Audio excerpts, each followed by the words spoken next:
Bom, vamos lá. Então, meu nome é Henrique, eu sou professor de Mecânica dos Fluidos 1, da turma de Mecânica dos Fluidos 1, de uma das turmas, né? A outra é o Fábio, da Universidade Federal Fluminense, do campus de Volta Redonda. E meu e-mail para contato está aqui debaixo, né? Vocês têm aí pelo Classroom meu e-mail também da UF, na verdade eu até estou para mudar isso daqui.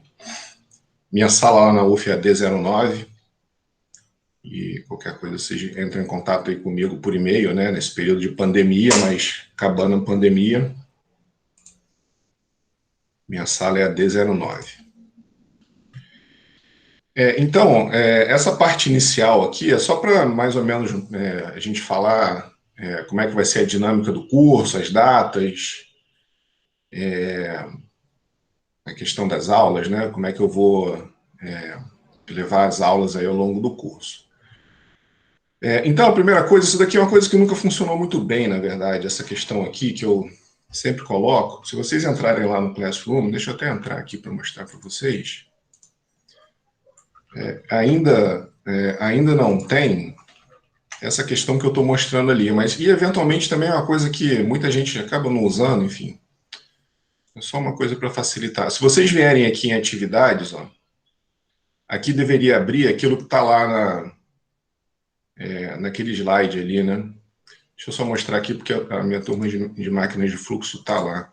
Aqui, ó, tem um Google Agenda aqui de máquinas de fluxo, tá vendo? Então, se vocês entrarem mais para frente, né? Isso aqui eventualmente vai aparecer em algum momento. Professor, é porque o senhor não está compartilhando a tela, era para compartilhar. Obrigado. Então, já aconteceu de eu dar uns 40 minutos de aula sem compartilhar a tela ou alguma coisa assim. Obrigado aí, gente. Então tá aqui, pronto. Agora foi, né? Agora vocês estão vendo aí, né? Uhum. Sim. Beleza, obrigado. Bom, então, novamente aí, as questões que eu falei, né? E-mail, tudo mais, minha sala e beleza. Bom, então aqui é o que vocês deveriam estar vendo, que vocês não viram, né? Lá no Classroom tem essa parte aqui em atividades em cima, que para vocês ainda não apareceu aqui, ó, Google Agenda. Isso daqui é o seguinte, né? Eu estou falando isso só porque é o seguinte, para quem quiser, quando você clica ali, ele joga a agenda do curso na agenda de vocês. Enfim, para quem quiser, né? E aí fica, por exemplo, isso daqui é máquinas de fluxo, né? Então quarta e quinta. Então o de vocês fica lá segunda e terça. Que eu já agendei isso lá.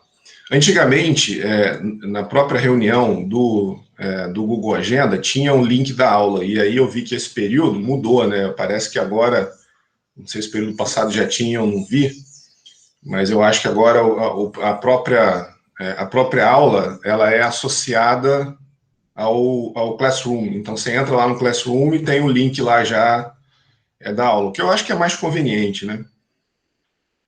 Tá? Então, enfim, fica a critério de vocês. As aulas, elas estão lá no YouTube, no meu canal, e aí não tem muito pasta, né? O YouTube não tem pasta, o que ele tem é playlist. Então tem lá a playlist Máquinas de Fluxo, de Mecânica dos Fluidos, que é o de vocês, né? E aqui foi logo na retomada, lá atrás, foi um período que foi bem curtinho, se eu não me engano. Então todas as aulas estão aqui, ó. E aí é o seguinte, eu não sei se vai ter um slide mais para frente falando disso, mas eu vou falar agora, se tiver, repete de novo, né? Renan colocou aí o link, né, Renan? Sim. Beleza, valeu. Então, tá aqui em cima também, né? E aqui eu já coloquei o link da playlist direto. Então, enfim, aqui já entra direto na playlist das aulas. E aí, enfim, você pode entrar pelo link aí que o Renan colocou, ou clicando aqui também vai lá direto para a playlist. Aí o que acontece? Bom, deixa eu falar isso mais para frente, na questão das aulas síncronas e assíncronas. Então tá lá. Então as aulas estão todas aqui dentro já, tá? Tudo carregado lá no YouTube. Essa é a referência bibliográfica que eu uso para preparar as aulas. De forma geral, para fazer as provas, vocês não precisam, quem quiser estender alguma coisa que está nos PDFs que eu vou disponibilizar para vocês, vocês podem, né? Então, claro que ao longo do curso eu não consigo pegar um conteúdo e dar todo o conteúdo, então tem que fazer um recorte, né? Dar uma parte do conteúdo, mas quem quiser estender, quem achar interessante, quem quiser usar como projeto final, ou alguma coisa na vida profissional de vocês, né? Eu tiro desses 5 livros aqui que eu acho muito bons, são livros de mecânica dos fluidos, que eu acho muito bom. O livro do Fox é o clássico, né? Eu acho que não tem nenhum curso de mecânica dos fluidos, nenhum departamento que ofereça, né, mecânica dos fluidos, que não tenha lá o Fox como... Deixa eu ver se está funcionando. Opa. Então, ao contrário aqui. Deixa eu só configurar aqui só um minutinho. Agora que eu vi que a mesa não está configurada. Será que eu coloquei de cabeça? Acho que eu coloquei de cabeça para baixo. Não. Deixa eu só configurar a mesa aqui. Eu estou escrevendo, ela está indo ao contrário.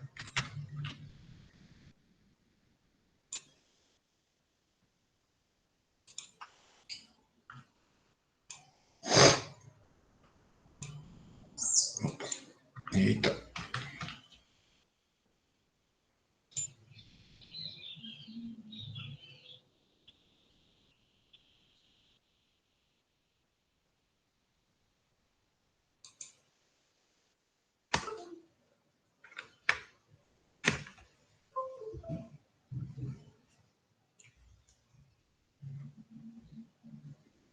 Qualquer coisa eu vou sem a mesa mesmo, porque parece que ele não está reconhecendo.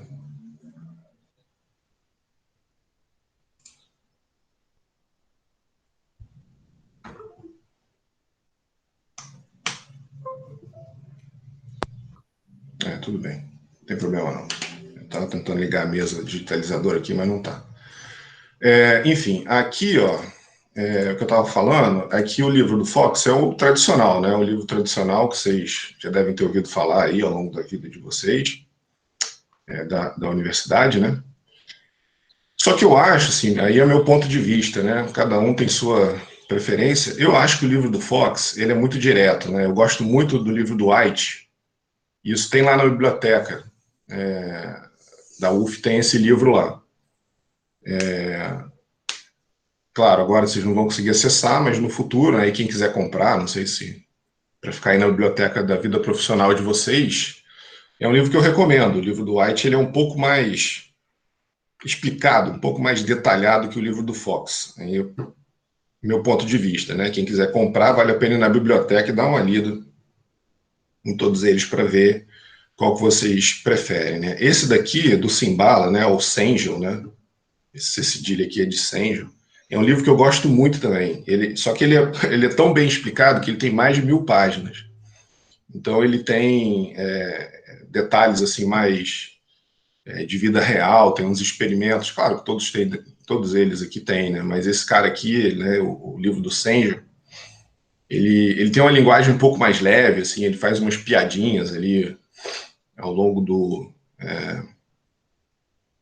texto que deixa as coisas um pouco mais leves, assim, sabe? Então eu gosto muito desse livro aqui também, só que ele é meio grande, né? Então você tem que ter um pouco de tempo. Se for uma coisa mais detalhada que você precisa, vale a pena esse livro aqui do Sengel, ele é muito bom.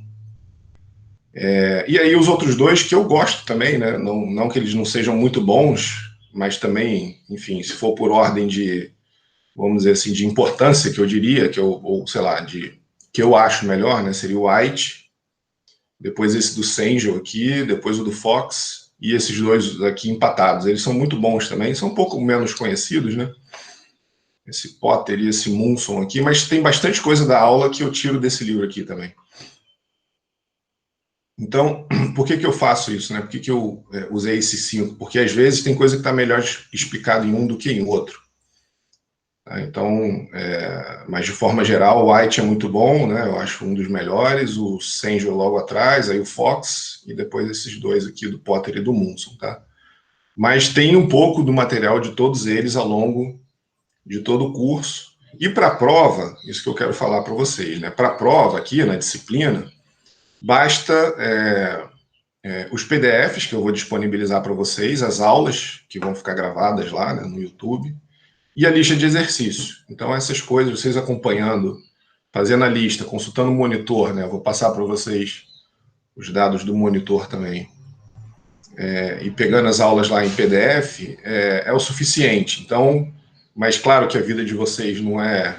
Vocês estão aqui não para fazer prova, né, mas para se formar e serem engenheiros competentes. Então, ao longo da vida profissional de vocês, vocês têm aqui umas referências para vocês usarem, ou aqui mesmo no curso, né, sei lá, se alguém quiser fazer projeto final, ou se alguém estiver fazendo iniciação científica, alguma coisa assim, são bons livros, são referências boas de mecânica dos fluidos. Tá? Todos eles têm na biblioteca, né? Então, de novo, aquilo que eu estava falando, agora, na época da pandemia, não tem, a gente está com acesso restrito, né? Mas depois, eventualmente, vocês têm acesso a todos esses livros aqui lá, na biblioteca. Tá? E tem inclusive, edições relativamente novas dos livros. Não são esses livros muito antigos, né? Tem edições mais recentes. Então, aqui a capa deles, né? Esse é o do Fox, esse é o do Sengel, esse aqui é o do White, e esse aqui é o do Munson. E o do Potter, tá? São os livros aí clássicos de mecânica dos fluidos. Tem um monte de outros, né? Tem um brasileiro, que eu esqueci o nome, que tem alguns professores da UF até que usam, né? Tem uns outros... Tem muito engraçado que eu acho que mecânica dos fluidos é uma área que o povo gosta de fazer livro, né? Porque tem bastante, não só aqui no Brasil tem, mas fora tem também. Acho que é Brunetti, né? O autor brasileiro que é um livro relativamente clássico de mecânica dos fluidos. Bom, aí, isso eu já mandei para vocês, né? Lá na semana passada. Então, esse é o plano da disciplina. Então, aqui tem algumas coisas importantes para falar. Então, a prova, vocês têm que fazer com a câmera ligada. E aí, alguns slides aí para frente, eu vou mostrar para vocês como que é o esquema da prova. Então, isso daqui, na verdade, né, essa questão da câmera estar ligada ou não, é força da exigência de uma resolução que falou para cada professor dizer especificamente para os alunos se a câmera deve estar ligada ou não. Então, aqui comigo, vocês têm que fazer com a câmera ligada. É claro que eu sei que tem incertezas aí na conexão, né? Então, pode ser que caia por um momento, isso não é problema. E aí, por minha conta, né, eu coloquei aqui 15 minutos de tolerância. Isso não está lá na resolução. Por quê? Pela resolução, né, se você for seguir a risca a resolução, se a câmera cair, a prova está anulada. Mas é claro que eu sei que pode acontecer, da conexão dar uma instabilidade, alguma coisa assim. Então, por isso que, por minha conta, eu coloquei esses 15 minutos de tolerância. Não tem problema, cair um pouco, voltar... Eu fico acompanhando ali vocês, olhando aqui a câmera, mas eu sei que cai, né? Volta, desliga. Então, o próprio Google Meet, né? A própria dinâmica ali, às vezes faz a câmera desligar por um momento. E se demorar muito, eu falo, né? Eu aviso, olha, tal câmera está desligada e tudo mais. Então, tem aí 15 minutos de tolerância. Uma coisa muito importante é o seguinte, vocês vão fazer a prova numa plataforma chamada Moodle. E aí, a câmera fica ligada no Google Meet, né? Eu fico olhando vocês no Google Meet. E o que acontece, né? Você pode entrar no Moodle sem entrar no Google Meet, certo? Vocês podem entrar numa plataforma e não entrar na outra. Eu fico acompanhando ali, vejo quem está nos dois. A questão é que se você entrar no Moodle e não entrar no Google Meet, eu não tenho como falar com você. E aí eu mando e-mail. Então, por isso que até lá, numa das... Eu mando, enfim, uma listinha de coisas antes da prova, né, para vocês tomarem cuidado. E uma delas é essa, para vocês ficarem de olho no e-mail, porque se vocês entrarem no Moodle e por acaso não estiverem no Google Meet, eu vou mandar um e-mail para vocês, é a única forma de contato. Se vocês não responderem, não entrarem, normalmente a galera entra. Normalmente o cara entra no Moodle ou esquece, ou por qualquer motivo não entra no Google Meet, aí eu mando um e-mail e normalmente, sei lá, dá 2, 3 minutos a pessoa entra lá no Google Meet e regulariza, tá? Fica certo. Mas já aconteceu de gente não entrar. Aí eu vou e bloqueio a prova. Só que o que acontece? Você só consegue saber no final. Eu não consigo fechar a sua prova. Eu só bloqueio. A sua janela vai continuar aberta e você vai continuar vendo as questões e resolvendo. Se você estiver fazendo no papel, né, você vai continuar resolvendo normalmente. Então, fiquem de olho no e-mail. Você só sabe no final. Já aconteceu isso. A pessoa fez a prova inteira, na hora de submeter a prova, ela não conseguiu, porque estava bloqueado. Mas eu não consigo fechar a prova, né? Eu não consigo entrar no seu navegador e fechar seu navegador ou mandar algum aviso. Se você não ficar de olho no e-mail, você vai ter um problema, porque você vai fazer a prova inteira e só vai ver no final que você não entrou. Então, primeira coisa, entra nos dois, Google Meet e no Moodle. E fica com o e-mail aberto, porque é a única forma de comunicação que eu tenho. Se tem algum problema, se você cair e tudo mais, a forma que eu vou conseguir falar contigo é por e-mail. Então, vocês têm que ficar sempre de olho no e-mail também, tá? Certo? Essa reserva técnica aqui, ó, então vocês viram aqui, né? A V1 no dia 13 de dezembro. Então, normalmente eu tenho. Fala, Renan. Ô, professor Henrique, as demais aulas será assíncrona? Então, vou chegar lá. Vou chegar Sim. lá. Tá? Então, olha só. A V1 aqui no dia 13, tá vendo? E aí tem uma reserva técnica. Normalmente eu marquei as provas na aula de segunda, mas a prova não tem 3 horas. Por que eu fiz isso? Ó? Então, aqui, ó, a V2 numa segunda, a segunda chamada numa segunda e a VS também numa segunda. Por que eu fiz isso? Porque tem uma outra questão, um outro item da resolução que diz o seguinte: se você estiver dando a prova e o sistema cair, você tem que marcar um novo dia para a prova. O que eu faço aqui? Ó? Por exemplo, se cair na segunda, se cair o sistema na segunda, né? A gente está fazendo a V1 na segunda, e o sistema cai, a prova passa a ser na terça. Tá? Normalmente aqui, na verdade, antes disso, né, a gente tem 3 horas aqui, ó, de prova. Então vamos dizer que o sistema caiu por meia hora. Então a prova é de 8 às 10, se ele caiu por meia hora, vai para até 10h30. Tá? Certo? E isso na V2, na V3. Se cair por mais de uma hora, aí não tem jeito. Aí eu jogo para o outro dia.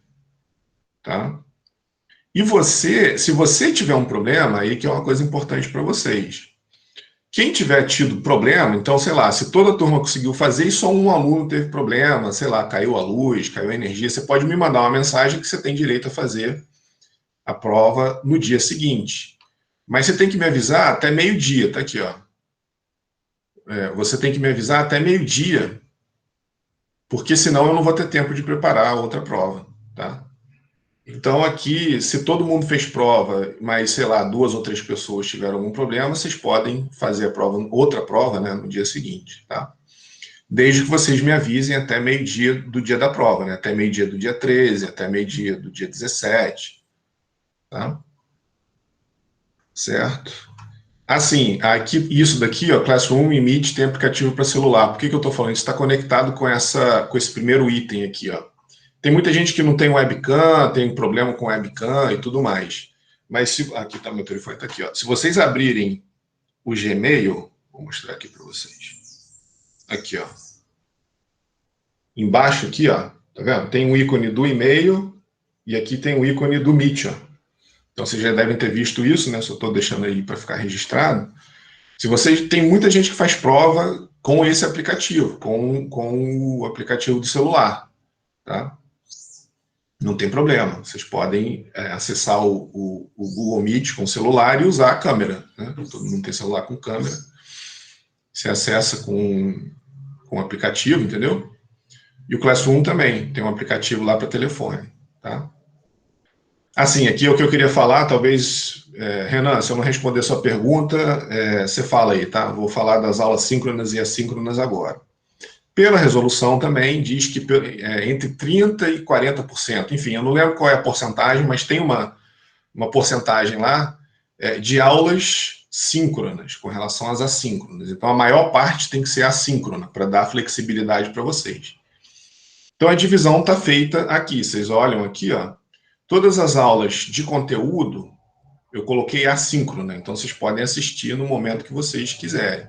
quais são as aulas síncronas? A aula de hoje, né? As síncronas. É a de hoje, que eu achei importante para vocês, para todo mundo estar aqui, né?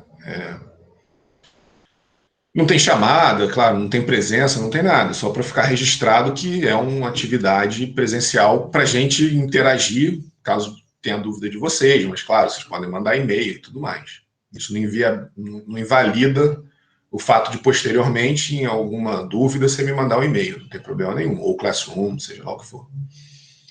Bom, então a aula de hoje é síncrona, e aí tem um monte de aula assíncrona aqui, ó. Então todas as aulas antes da V1 são assíncronas, tá vendo aqui, ó? Essa coluna aqui, né? Tá? E tem os feriados aí de finados, proclamação da República. Tá? O de finado já é, inclusive, semana que vem, né?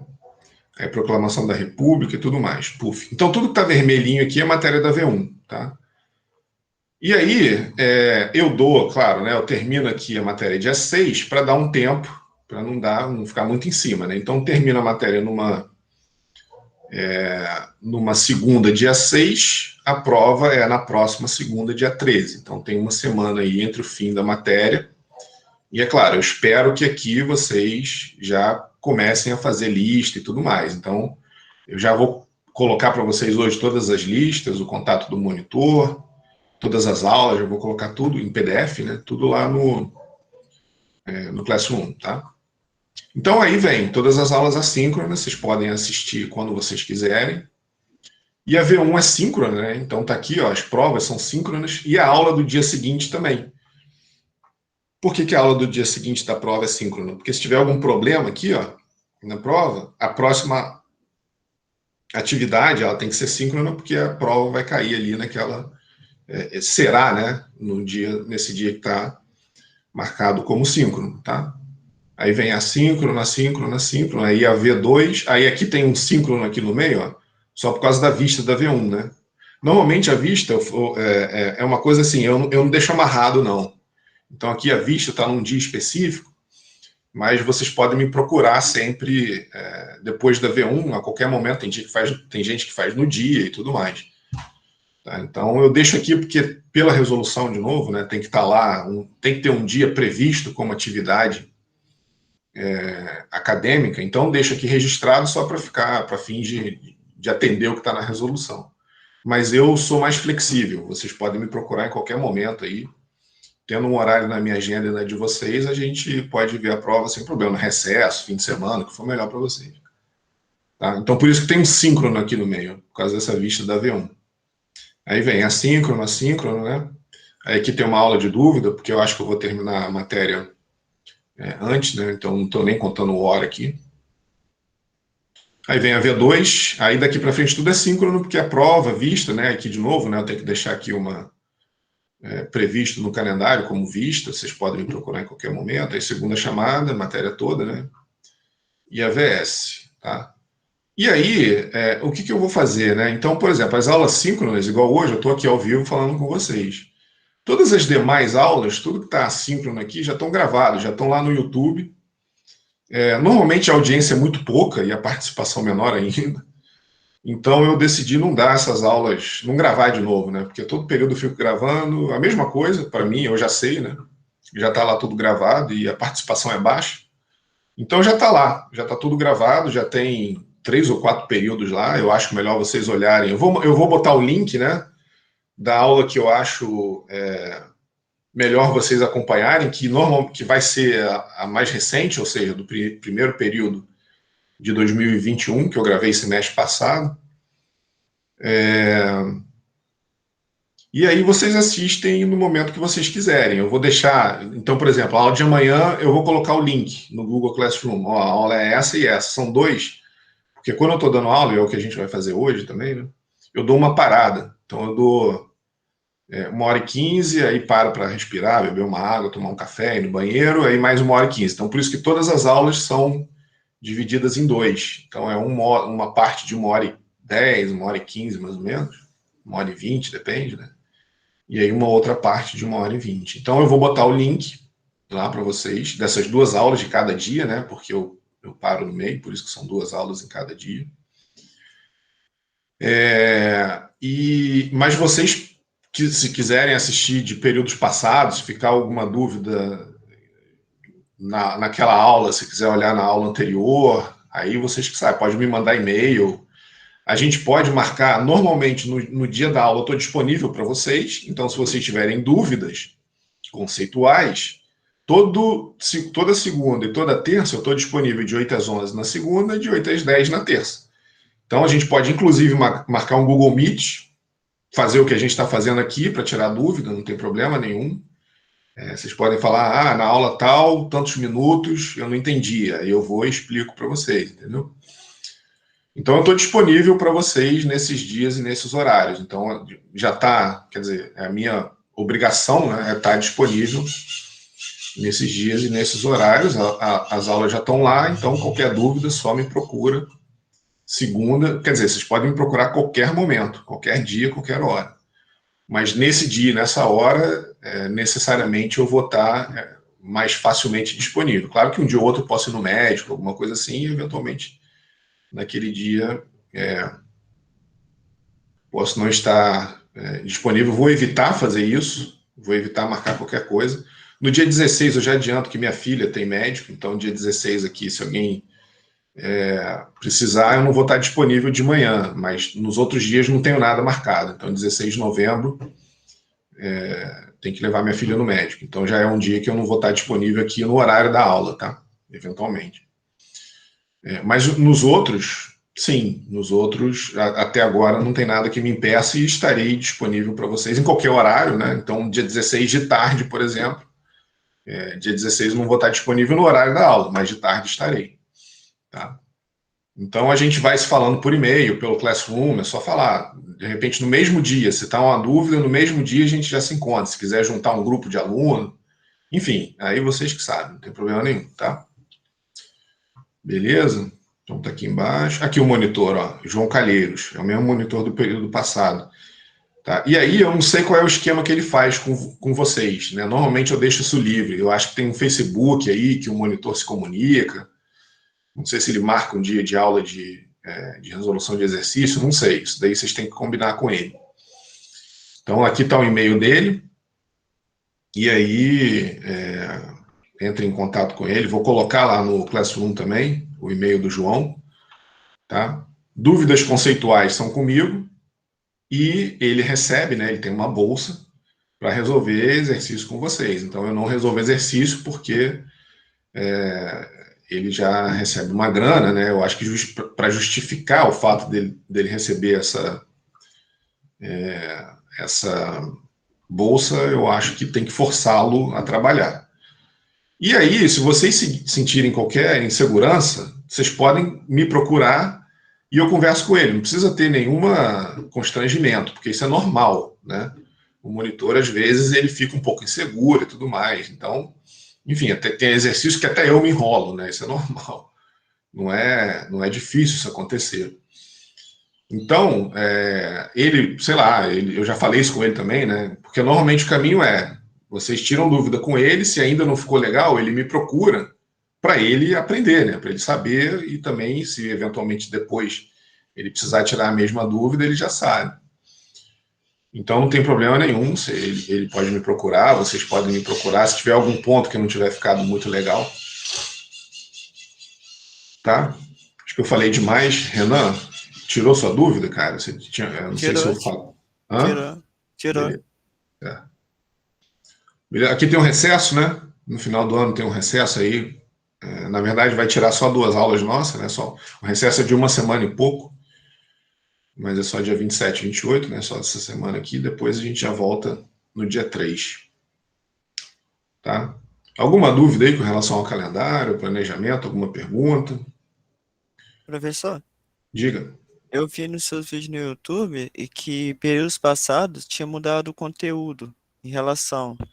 Acho que foi até o do semestre passado o vídeo que eu assisti, você falou que regravou porque tinha mudado a ementa, algumas coisas. É bom assistir depois para curiosidade, para complementar?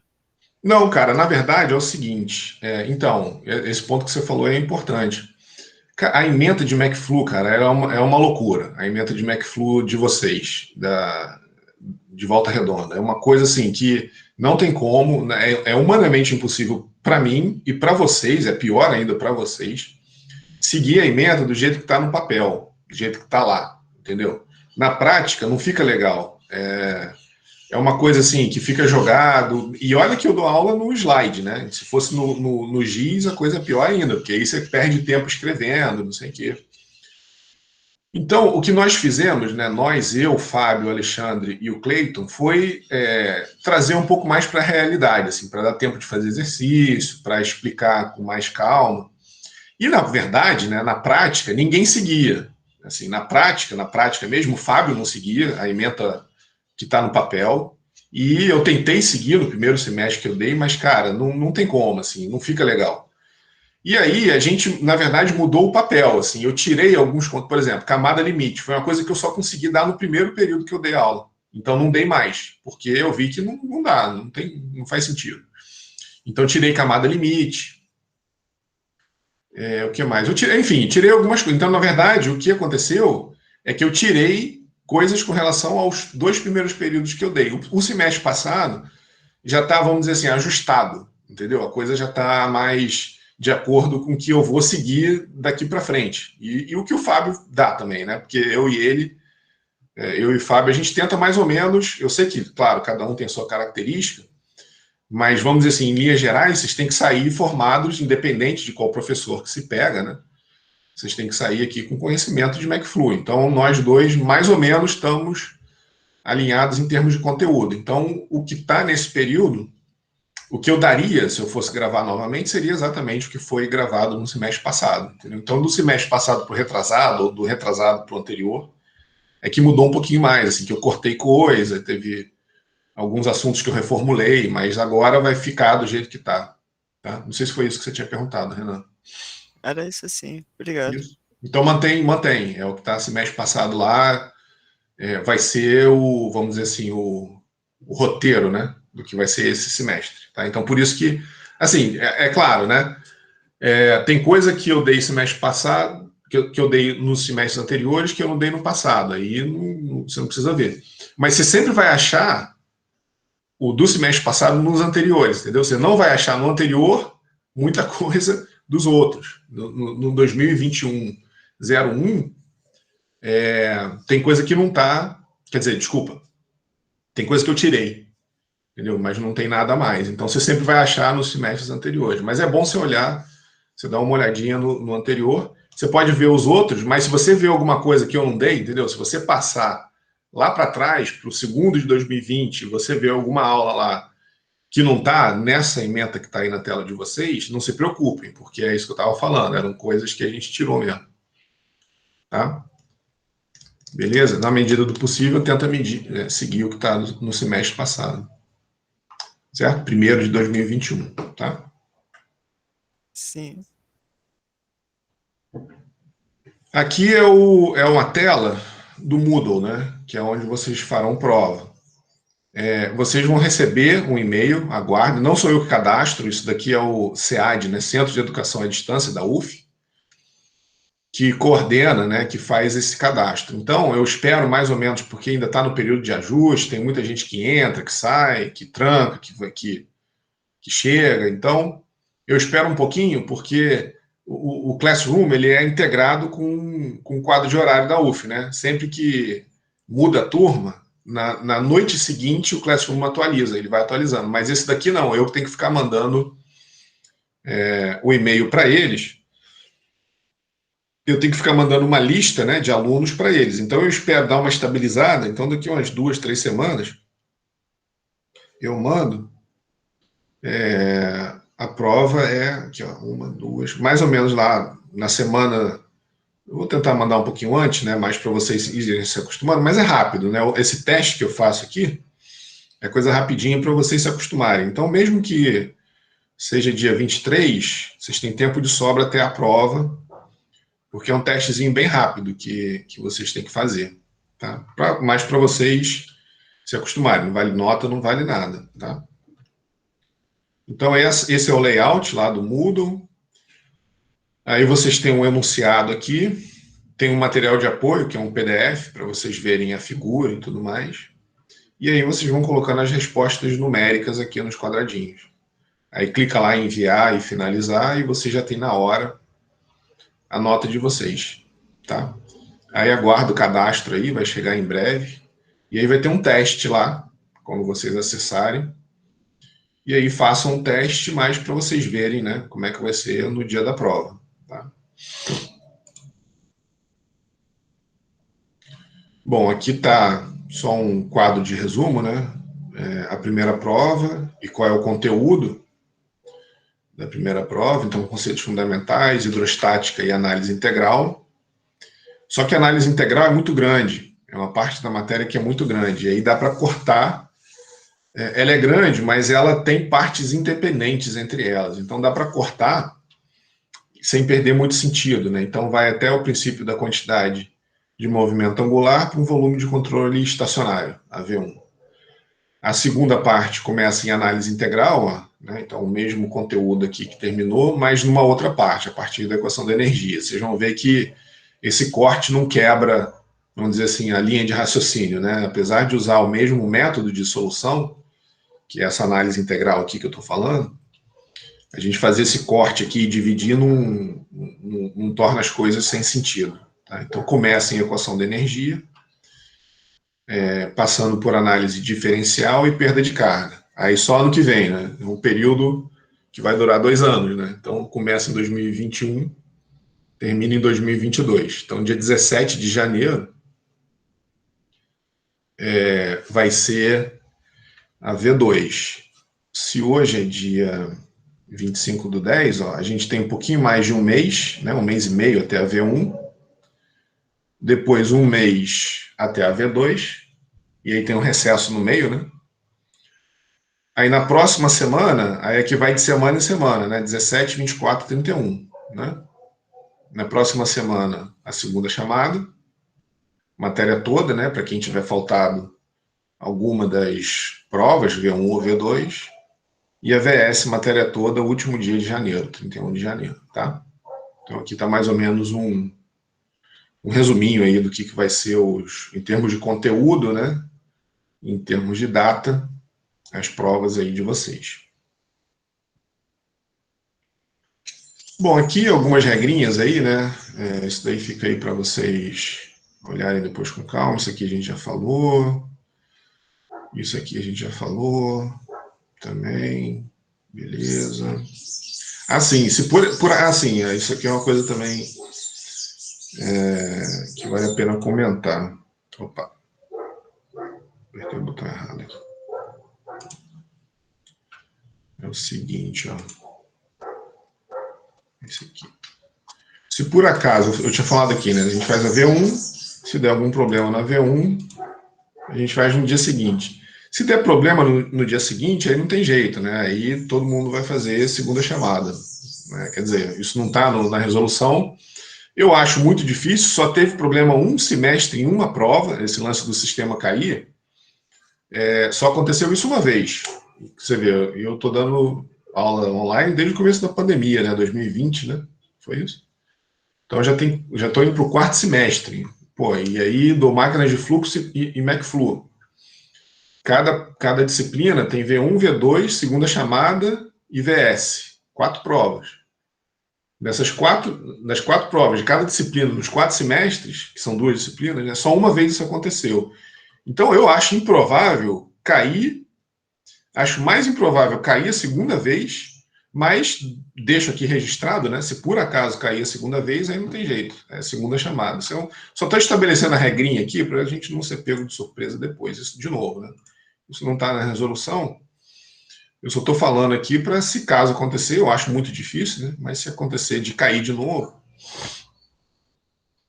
segunda chamada. Isso daqui é o link para a resolução, né? Regulamento, muita coisa aqui na pandemia não está valendo, né? Então, reprovação não conta, enfim, tem um monte de coisa aí que agora, por causa da pandemia, não está valendo mais. Mas, enfim, fica aí só como... A gente espera um dia voltar, né? Um dia, se Deus quiser, não sei se mês que vem, né? Ano que vem, não sei quando volta. Mas, em algum momento, esses slides aqui vão fazer sentido. Tem coisa que vale, por exemplo, a AVS tem que estar entre 4 e 5,9.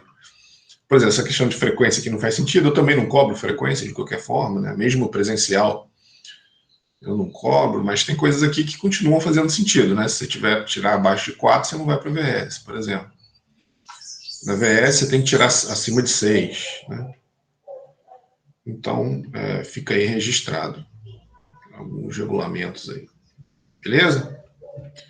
Alguma dúvida aí? Alguém quer voltar em algum ponto aí que ficou? Da minha parte, por enquanto, não. Beleza. Bom, vou disponibilizar isso aqui com vocês no Classroom. Também qualquer coisa, só me mandar e-mail, só me procurar por e-mail. E a gente resolve, tá? Então, aqui, vamos começar, né? Uma parte bem tranquilinha, simplesinha, sem muita complicação. Eu não vou conseguir usar a mesa agora, porque ela está desconfigurada. Eu vou para um lado e ela está indo para o outro. Parece até que está de cabeça. Vamos ver se eu virar ela de cabeça para baixo aqui resolve a minha vida. Deixa eu tentar aqui. Resolveu em parte. Tudo bem, já dá para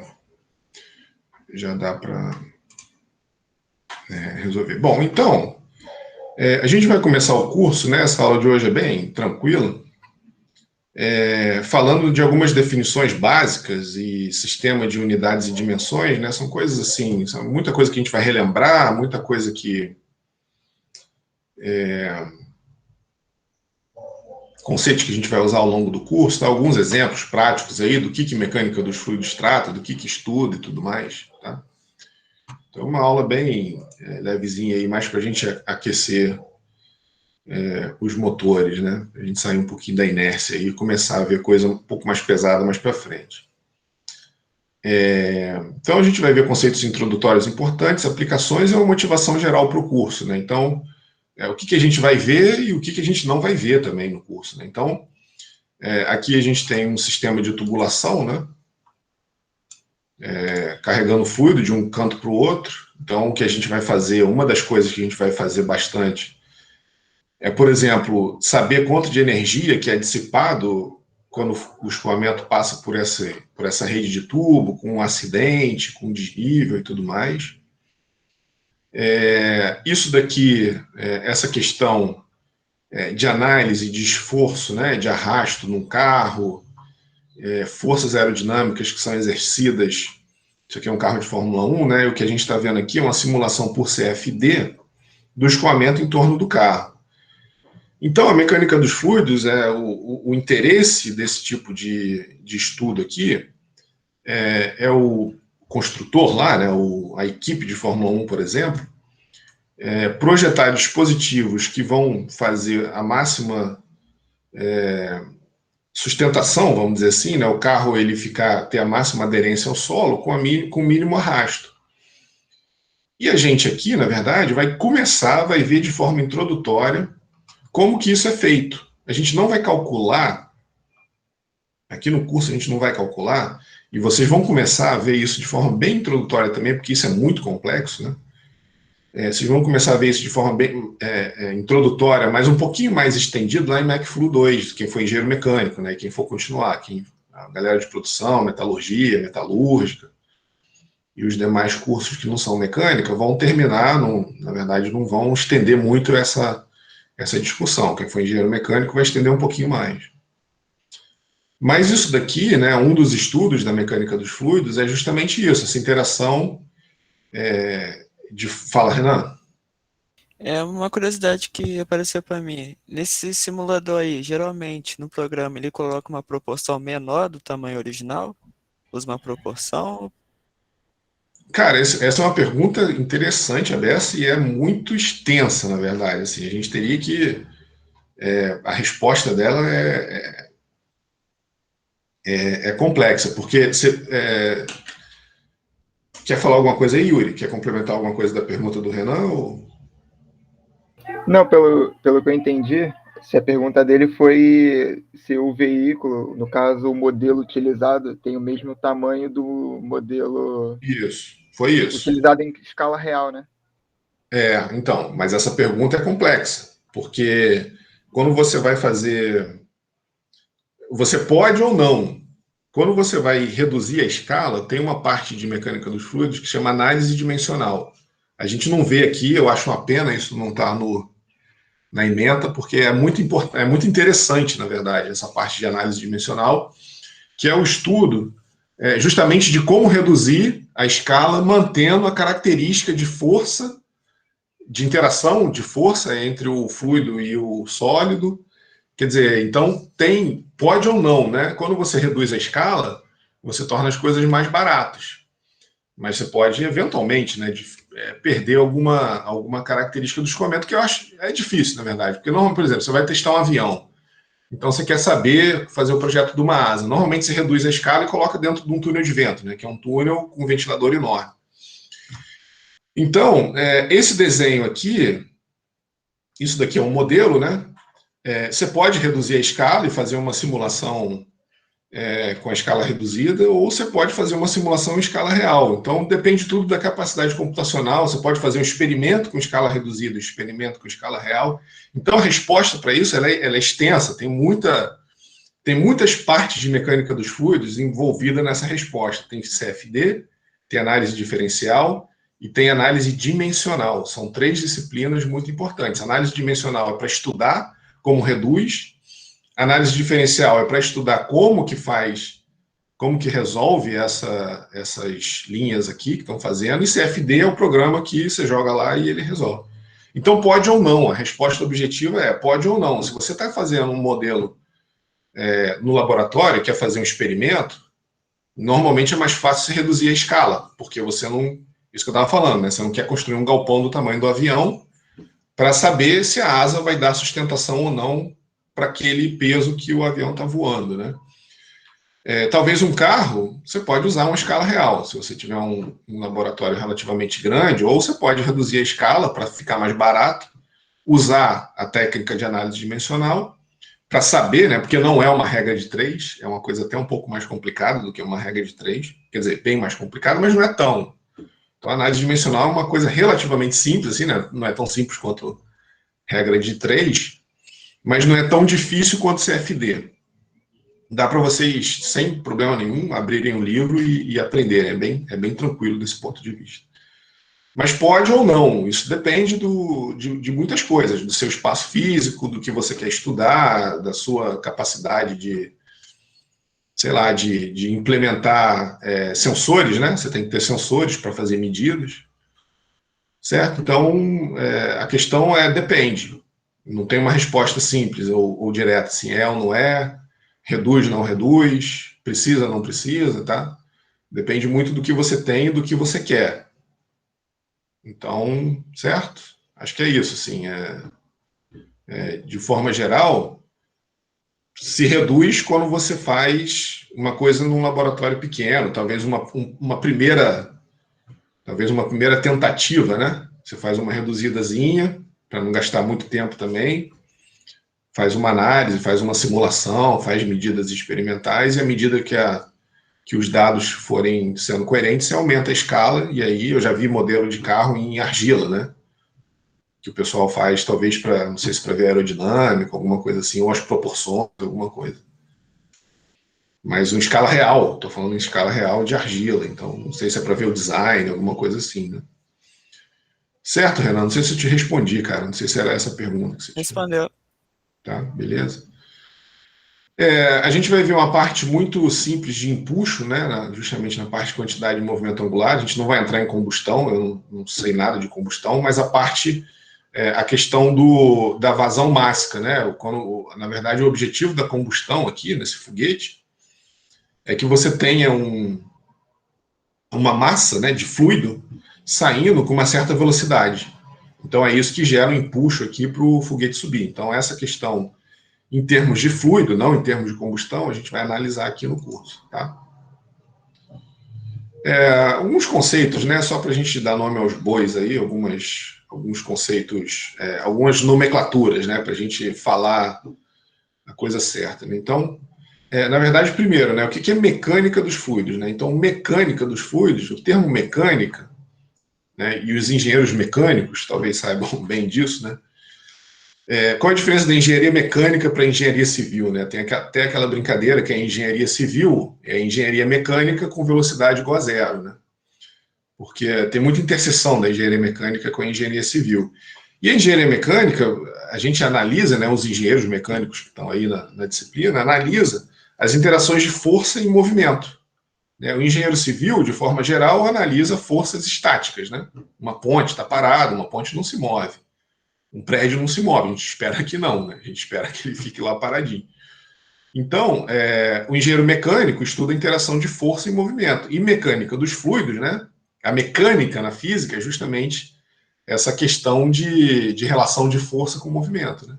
Então, mecânica dos fluidos é o estudo dos fluidos, a interação de força com o movimento dos fluidos. A gente tem um estudo de hidrostática, né, que é justamente a primeira parte que a gente fala aqui, mas é um caso particular, né, do estudo dos fluidos em movimento.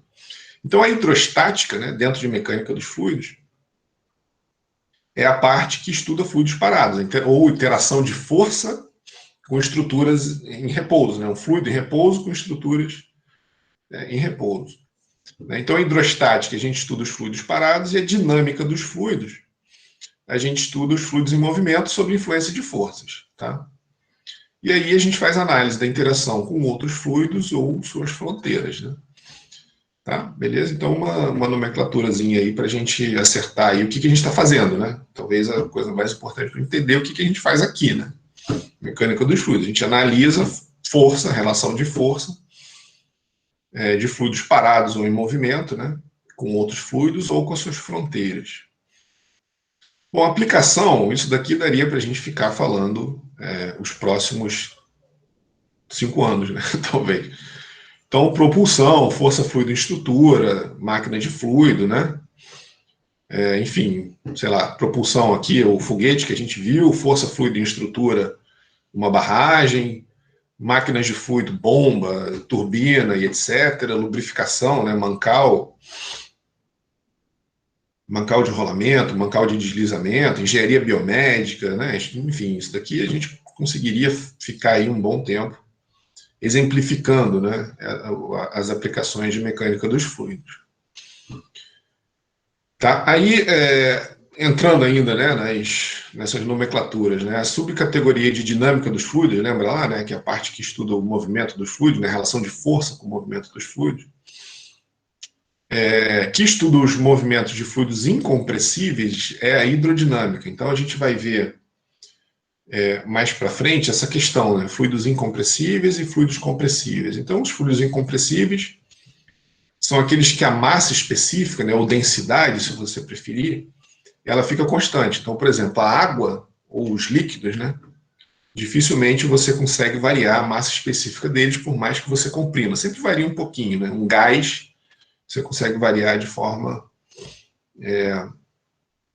mais fácil. Então, a hidrodinâmica é o estudo, a relação, né, de força e movimento, mas de fluidos, se você quiser particularizar, né, de líquidos, né, de fluidos que a massa específica não varia muito. Ou gases, na verdade, não só líquidos, né, me corrigindo aqui, porque gases, eles podem também, dependendo da velocidade que ele escoa, ele pode não variar muito a massa específica. Então, são líquidos ou gases a baixa velocidade. A gente vai ver mais para frente que se o gás se mover numa velocidade não muito alta, a massa específica dele não varia tanto também. Tá? E aí, entrando mais um pouquinho, né? Então aqui a gente está vendo aqui, né, são exemplos de hidrodinâmica, né? Então, se isso daqui estiver carregando líquido, né, se essa rede de tubulação aqui estiver carregando líquido, a gente está, ou um gás a baixa velocidade, a gente está falando de um estudo de hidrodinâmica. Então, um navio, relação de força, né, com o casco do navio, essas partes de esporte, né? Tem bastante coisa aí hoje em dia, nesses esportes aquáticos aí, né? E aí uma subcategoria da hidrodinâmica, né, desse estudo de fluidos incompressíveis, é a hidráulica, que estuda o escoamento de fluidos confinados, então dutos e canais abertos. Então aqui seria um estudo de hidráulica, mas aqui não, né? Então isso daqui é um estudo de hidrodinâmica, né, um escoamento não confinado. E aqui a gente tem um escoamento confinado, um canal fechado, um canal aberto. Tá? Tem algumas nomenclaturazinhas aí que a gente ouve no dia a dia, né? Só para saber mais ou menos o que a gente está falando, né? Aí uma subcategoria da dinâmica dos fluidos, né, que estuda o movimento confinado de fluidos, né, mas que varia consideravelmente a massa específica, é a dinâmica dos gases. Tá? Então, o escoamento de gases por bocais em altas velocidades. A gente normalmente estuda esses conceitos aqui lá em termodinâmica. O máximo que a gente vai fazer aqui, né, isso que eu tinha falado anteriormente, a gente não vai estudar combustão e nem isso. O que a gente vai estudar aqui é a relação entre a evasão mássica, a velocidade e o empuxo que isso daqui exerce, né? A força que esse fluido saindo com essa certa vazão mássica e essa certa velocidade empurra aqui o foguete para cima. Mas lá em termodinâmica, vocês analisam outras coisas, né? Analisa a energia, né? O quanto de energia, por exemplo, que uma turbina a gás gera, né? Então, são coisas um pouco mais estendidas, né, do que o que a gente faz aqui. A gente está só interessado na relação de força e o movimento do fluido, né? Então, normalmente, essas questões aqui, vocês veem com mais detalhes lá com o Fábio, em máquinas térmicas, ou em termo lá, acho que é o Alexandre que dá, né? Em termodinâmica, tá? E a aerodinâmica, né? Ela estuda o escoamento de gases e seus efeitos sobre os corpos. A gente aqui não vai estudar com muito detalhe essa questão de aerodinâmica. O máximo que a gente vai fazer é começar uma coisa bem introdutória dessa questão aqui que a gente estava conversando alguns slides para trás aí, né? Então, a relação entre o movimento do fluido e como, então, essas linhas azuis aqui, elas estão podem representar, né, a trajetória do escoamento em torno do carro. Então, ele vem aqui retinho, né? Ela vem ordenada retinho, passa em torno do carro e aí, se eu der um zoom aqui, ó. Opa, foi. Então, o fluido vem, né? E aí passa em torno do carro e essa interação do fluido com o sólido aqui, né? Com a carenagem do carro, é que o pessoal de aerodinâmica tenta minimizar o arrasto, né? Porque a gente quer que o carro sofra o mínimo de força na direção contrária ao seu movimento, né? Que é o arrasto. E que esses elementos aqui, né, o spoiler, o aerofólio, eles servem para dar aderência ao carro, né? Então, é uma força que, para baixo, né? Um avião seria o contrário, né? É uma força para cima. Você quer que a asa do avião sustente o peso do avião com as pessoas, com combustível, com tudo que tem ali. E os aerofólios, né, eles servem para fornecer uma aderência do pneu no solo, né? Então, para o carro conseguir estar sempre agarrado ali no solo. Então, esse estudo de aerodinâmica aqui, essa interação, né, essa relação mais complexa, a gente não vai fazer aqui no curso. A gente vai começar a ver, vocês vão começar a ter uma ideia de como se constrói esse tipo de equação, né? Então, é uma ideia bem introdutória. Tem uma parte de mecânica dos fluidos que é justamente essa questão experimental, né? Essa questão de interação fluido com o corpo, né? Que é escoamento externo, que é uma parte que a gente não vê, não está aqui na ementa, mas que analisa esse tipo de interação. Então, aqui está uma esfera, essa barra aqui é só para sustentar a esfera ali no lugar, né? E aí tem algum fluido chegando ali, né? Tem algum... Opa, deixa eu botar aqui a caneta. Tem um ventilador, alguma coisa aqui, assoprando o fluido para lá, certo? E aí, na hora que ele encontra aqui essa esfera, aí o fluido desenvolve esse perfil aqui que a gente está vendo, tá? Isso daqui vamos dizer assim, né? Essa parte aqui do carro seria uma solução das equações diferenciais. Essa visualização aqui, ou isso daqui, está motivando, na verdade, como isso daqui é tão complexo, existe um coeficiente de engenharia, né? o que o pessoal chama de coeficiente de arrasto, que é um CF, né, ou CS, coeficiente de sustentação, ou CD, na verdade, coeficiente de arrasto, que engloba dentro de um coeficiente toda a complexidade. Claro que para um carro de Fórmula 1 isso não serve, porque tem muito detalhezinho aqui, né, o braço da suspensão, o retrovisor e tudo mais. Então, mas agora, para corpos relativamente simples, o pessoal tabela coeficiente de sustentação. Então, na hora de você saber a força, você simplesmente multiplica esse coeficiente de sustentação por uma área, pela massa específica e velocidade ao quadrado. Então, toda essa complexidade aqui, ó, claro que isso não funciona para todos os corpos, né?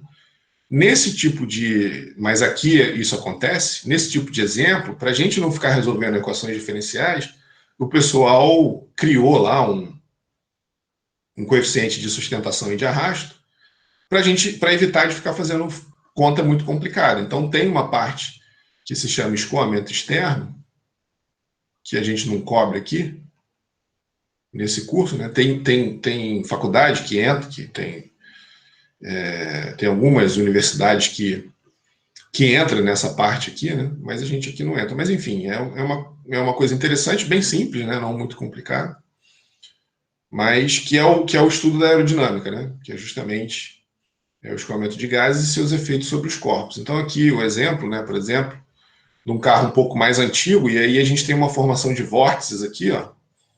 E esses vórtices, eles pioram muito a força de arrasto.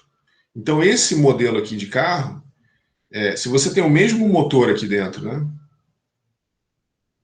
Você tem o mesmo motor, igualzinho, aqui e aqui. Né? O mesmo motor para os dois carros. Então, vocês entenderam, né? Então, se eu pegar esse motor aqui e colocar aqui, esse carro aqui, por causa de todos os efeitos aerodinâmicos, como ele é mais quadradão, ele tem vórtices se formando aqui, e isso, de novo, né, é uma coisa que a gente não vai... Isso daqui é uma questão mais que entra em turbulência, a gente não vai ver isso, aí já é bastante complicado. Turbulência, né? Então, esses vórtices aqui que vocês estão vendo, são, ou redemoinhos, se você quiser, né? Eles geram uma força, porque você quer que o carro vá para frente aqui, né? Mas existe uma força aqui de arrasto que o motor tem que vencer, na verdade, né? Que é muito maior nesse tipo de geometria do que nesse tipo de geometria aqui, ó. A gente consegue reduzir bastante esses vórtices, por isso que os carros ficaram mais arredondados, né, com o passar do tempo, porque o entendimento de mecânica dos fluidos foi melhorando. E aí, esse tipo de projeto aqui, né, deu lugar para um projeto mais suave, mais arredondado, para o fluido contornar aqui o veículo da maneira mais suave possível. Tá? Então, são exemplos aí de aplicações, né, em aerodinâmica, por exemplo, que a gente não estuda aqui com muito detalhe, a verdade é essa. A gente vai começar a ver de forma bem simples como que a gente desenvolve as equações de governo, né, que modelam o escoamento em torno desses corpos, mas não vai entrar muito em detalhe dessas questões que eu falei aqui, na verdade. Tá? Uma coisa muito maior, né, que o pessoal de previsão de tempo, de meteorologia usa, eu lembro quando eu era moleque, né, não vou falar quando, porque senão vai denunciar a minha idade, mas quando eu era moleque, a previsão do tempo errava muito, assim, era impressionante. O dia que fazia sol, o dia que a previsão dizia que ia fazer sol, chovia. O dia que dizia que ia chover, fazia sol, era uma coisa assim aleatória, ao extremo, né? E hoje em dia, você abre o telefone e diz lá, sei lá, 2 horas da tarde tem 80% de chance de chover, e às vezes chove, muitas vezes chove mesmo, né? O nível de precisão e detalhamento que chegou. E, em grande parte, isso se deve à mecânica dos fluidos, porque existem, de forma macroscópica, né, no globo, né, correntes marítimas, correntes da própria atmosfera, né, os ventos que são previstos. A gente, de novo, não vai ver isso aqui, né? É só uma motivação. Isso aqui é muito... Mas as equações que vocês vão aprender aqui se aplicam de forma global também, nesses fenômenos em larga escala, mas a gente não vai estudar isso em detalhe, tá? Então, aqui estão as correntes marítimas, né? Então, na época das navegações, né, você vê que era muito fácil um navio sair da África, ó, e chegar aqui no Brasil. Inclusive, o Portugal, né, quando eles se lançaram nas navegações, um bloqueio era aqui, ó. Eles não conseguiam. O que Portugal fez, né? Eles, na época das navegações, o caminho para as Índias, por que o caminho para as Índias? Vocês aprenderam lá em história, né? Era feito por aqui, ó. Aqui, nessa região aqui do Mediterrâneo, quem dominava o comércio aqui eram os muçulmanos. Então, todo mundo que... E na época não tinha geladeira, né? Então, você tinha que comprar especiaria para manter os alimentos por mais tempo. E aí, essas especiarias, né? Que a gente ouve lá em história, que Portugal se lançou atrás das especiarias e tudo mais, mas não era simplesmente para temperar, era realmente para manter os alimentos por mais tempo. Então, você vê, se Portugal saísse por aqui, pelo Mediterrâneo, ele tinha que pagar muito caro para os muçulmanos, né? Eles faziam ali um entreposto, eles compravam da Índia, que está mais para cá, né? Ou da Ásia, né? E aí revendiam para a Europa. O que Portugal queria? Contornar aqui a África, né? E eles não conseguiam, a barreira era aqui, ó, justamente por causa, na época estavam começando a se desenvolver o conhecimento de navegação, né? Mas eles não conseguiam descer. Aí qual foi a ideia de Portugal? Foi vir um pouquinho para fora aqui, ó. Por isso que eles acabaram descobrindo algumas ilhas aqui, bem distante da África, né? Porque eles perceberam que se eles tentavam contornar aqui, ficar pertinho da costa, ó. Aí eles perceberam que saindo um pouquinho, eles conseguiam contornar. E foi assim que o Vasco da Gama chegou, que não é o meu time, né? Infelizmente tive que falar essa palavra, mas o Vasco da Gama foi o primeiro português que chegou lá na Índia. Ele teve a ideia de se afastar um pouquinho do litoral. Aí ele conseguiu aqui contornar. Enfim, é só uma curiosidade, isso me veio na cabeça aqui, porque eu lembrei disso. Porque aqui está direitinho as correntes que se desenvolvem invisíveis, né? Que a gente não vê. Quando você voa de avião, parece que é tudo uma massa uniforme, sem muito sentido. Mas existem esses rios artificiais, né? Esses rios imaginários que conseguem te levar ou te trazer ou te bloquear, né? Então, e aí, o que isso tem a ver com mecânica dos fluidos, né? Essas correntes, né? Elas influenciam diretamente no... Aí eu estava falando de meteorologia, né? Terminei falando de história, né? Porque essas correntes, elas influenciam na previsão meteorológica, assim como, que a gente não está vendo aqui, né? As correntes que existem também na atmosfera. E hoje em dia, graças a esse entendimento e a modelagem de mecânica dos fluidos, a previsão do tempo e supercomputadores, né? Tem um LNCC em Petrópolis, um supercomputador, que acho que está perigando aí por causa de recurso, né, para a ciência. Eu acho que ele corre o risco de fechar. Tem um também lá no INPI, né, Instituto Nacional de Pesquisa, INP, se eu não me engano, né? No INPE, desculpa, INPE, Instituto Nacional de Pesquisas Espaciais, que também tem um supercomputador, que são responsáveis pela nossa previsão do tempo, né? Então, se a gente vê essa previsão tão bem feita assim, né, que a gente consegue saber, por exemplo, eu já estava vendo há uma semana atrás que ontem o tempo ia fechar, né? E realmente fechou, realmente choveu, ficou um pouco mais frio, né? Então, é o entendimento em termos de mecânica dos fluidos dessas correntes e como isso interfere na formação de nuvem e tudo mais, que permite para os meteorologistas fazerem previsão do tempo hoje em dia tão precisas, né? Previsões precisas. Tá? Não é aquela coisa aleatória de quando eu era moleque, que era um horror, assim, a gente realmente não sabia, achava que ia dar praia e não dava. Então, mas hoje em dia a coisa está muito melhor graças à ciência, né? A pesquisa dos modelos das marés, da atmosfera e tudo mais, né?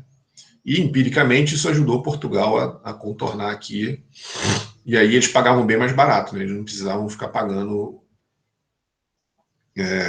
o entreposto aqui para os muçulmanos, né? Então, no Egito tinha um, e aí o pessoal comprava muito caro aqui essas especiarias. Então, a partir do momento que ele conseguiu ir lá, né, contornar aqui a África e chegar lá e voltar, então eles começaram a ter um preço mais em conta, né? E aqui tem uma outra, enfim, não sei se isso daqui é atmosfera, né, algum fenômeno atmosférico, onde a gente está vendo a influência da temperatura, eventualmente, aqui, né? Não sei se essas cores aqui estão representando velocidade ou temperatura. Mas isso daqui pode ser uma modelagem por CFD, por exemplo, né? Não sei se isso é dados, acho que é, né? Dado simulado, que ajuda na previsão do tempo, por exemplo, tá? Prever furacão. Então, hoje em dia se sabe, né, que formação de furacão, mais ou menos para onde ele vai passar, né? Tá? Então, é uma das aplicações, uma das áreas, né, muito importantes para ajudar a prever desastre natural. A agricultura se beneficia muito disso, né, por saber de antemão se tal estação vai ser muito chuvosa ou não. A gente, né, no lazer, se vai dar praia ou se não vai dar praia. Então, o pessoal, inclusive quem faz mestrado em meteorologia, tem que fazer mecânica dos fluidos, justamente porque essa questão do escoamento, né, do movimento dos fluidos é estudado lá por eles também. Tá? Beleza? Então, aqui mais algumas motivações, né? Então, projeto de veículo, por aí estou dando alguns exemplos específicos, né? Aqui uma pergunta lá do Renan, né? Aqui, ó, tá um modelo em escala reduzida, né? Você pode ter modelo em escala aumentada. Então, eu tenho alguns exemplos nos livros de mecânica dos fluidos, que o pessoal estuda a dinâmica do movimento de insetos, desses que andam sobre a água, né? E aí eles fazem modelos de escala maior, porque é difícil você ficar fazendo também um insetinho muito pequenininho. Então tem em alguns casos você aumenta a escala, tem casos que você reduz. Então aqui é um carro, né? E aqui o que o pesquisador está fazendo, isso é um túnel de vento, então tem um ventilador enorme aqui que a gente não está vendo. E aí ele está lançando aqui, ó, isso é uma fumaça realmente, que ele quer ver justamente aquilo que eu mostrei ali atrás, né? Ele quer ver como é que vai ser o comportamento do escoamento em torno do automóvel.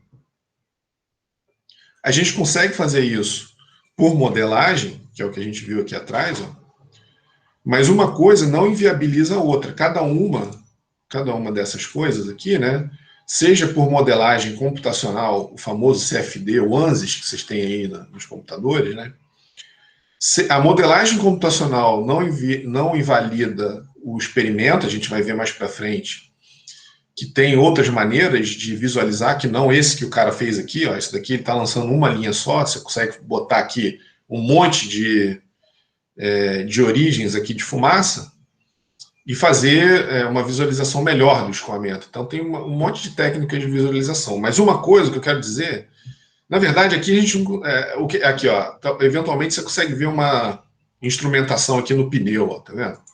Parece que o túnel de vento funciona e aqui ele está medindo talvez a força que está sendo exercido para trás ali, né? A força de arrasto que o vento está exercendo no carro, e aqui ele está visualizando o escoamento, tá? Essas coisas em conjunto, é isso que eu estava falando, né? Ela não vamos dizer assim, uma coisa não substitui a outra. Você tem muitos dados que você coleta por simulação no computador, muita coisa que você consegue desculpa, você consegue mudar facilmente aqui, né? Se você quiser mudar a geometria da suspensão para otimizar o arrasto, se você quiser mudar aqui o aerofólio para otimizar o arrasto, você não precisa ficar construindo. Imagina, você tem que ficar construindo aerofólios, o tempo que você leva, né, para construir um aerofólio, só para ver se aquilo ali vai ter uma mudança significativa ou não. É muito mais conveniente você fazer isso computacionalmente, né? Só que a vida real, ela é cruel. Se o seu modelo não está bem escrito, se o computador não tem muita capacidade de resolver detalhes finos, você pode acabar tendo um problema. Então, a gente normalmente faz a simulação, normalmente a etapa é fazer uma modelagem e depois, se você não for para o laboratório medir, pelo menos alguma coisa, sei lá, pelo menos a força, né? Ele tinha lá, aparecia alguns sensores no pneu para medir a força que estava exercendo, é muito arriscado, porque a modelagem, antigamente a gente falava assim, papel aceita tudo. Eu lembro que quando eu, sei lá, estava fazendo química, né? Minha professora de química colocava lá aquelas química orgânica, né? Aquelas cadeias de carbono, oxigênio, não sei o quê. Então, na hora de fazer as ligações do carbono, você poderia colocar lá 9 ligações do carbono com oxigênio, mas a gente sabe que o carbono são 4, né? Se eu não me engano. Se eu não esqueci de química, eu acho que o carbono faz 4 ligações. O oxigênio 2, né? Alguma coisa assim. Hidrogênio 1. Se a minha memória não me trai, eu acho que era isso.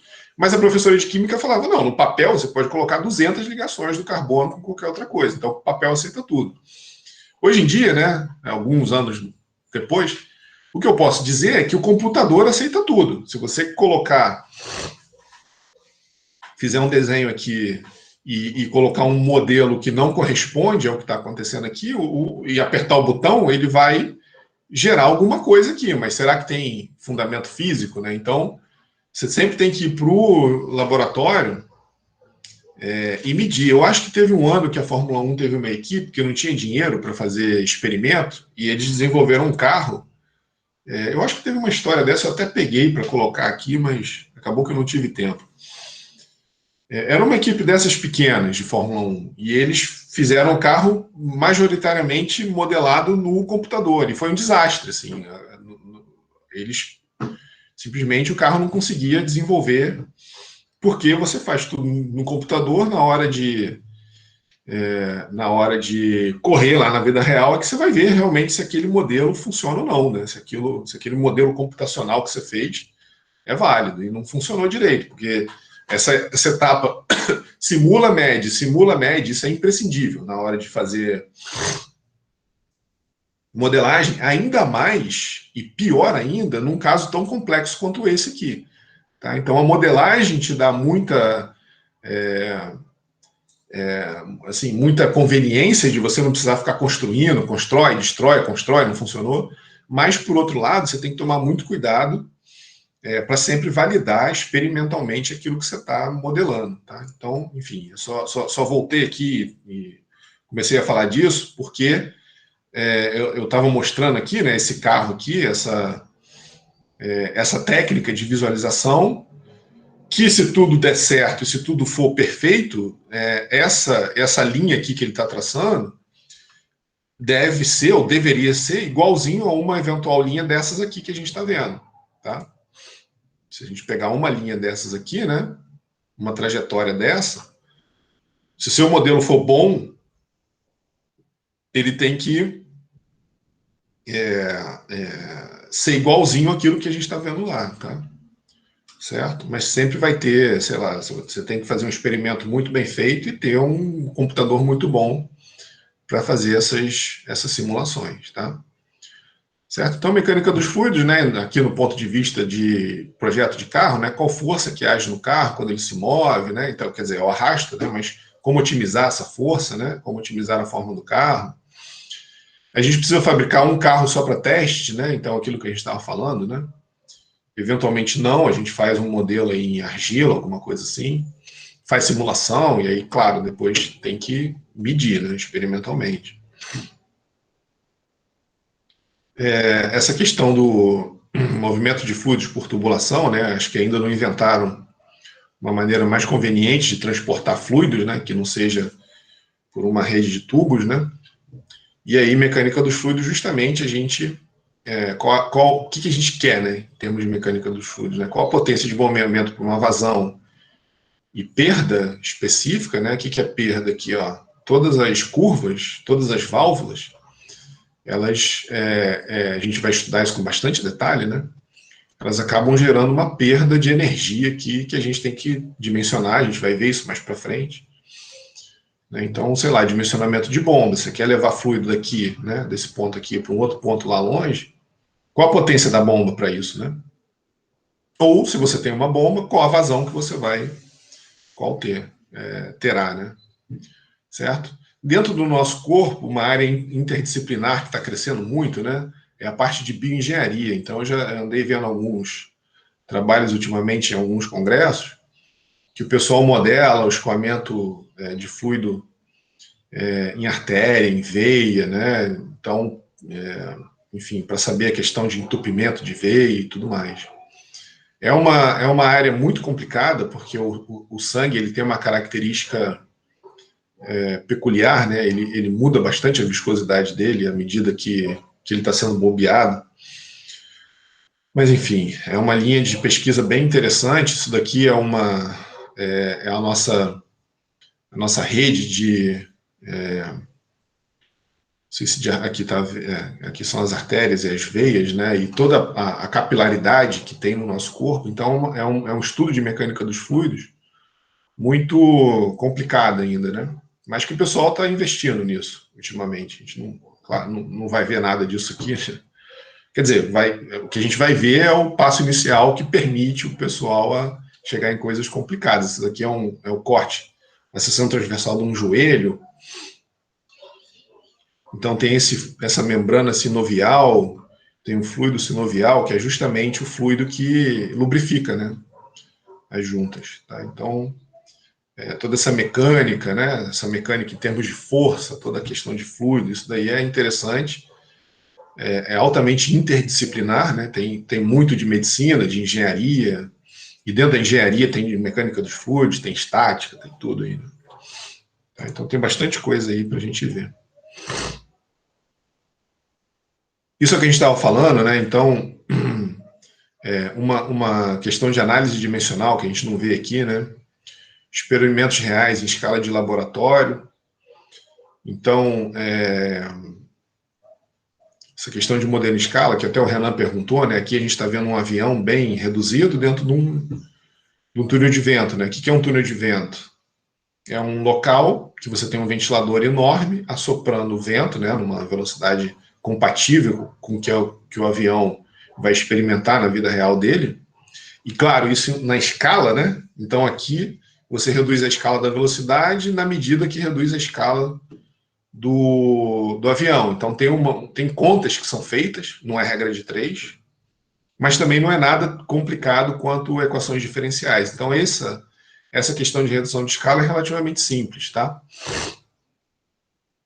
E aí, é claro, né, aqui esse estudo é simplesmente de mecânica dos fluidos, não tem nenhum estudo aqui, ninguém tem pretensão aqui de construir um avião com poltroninha, com controle, né? Então isso daqui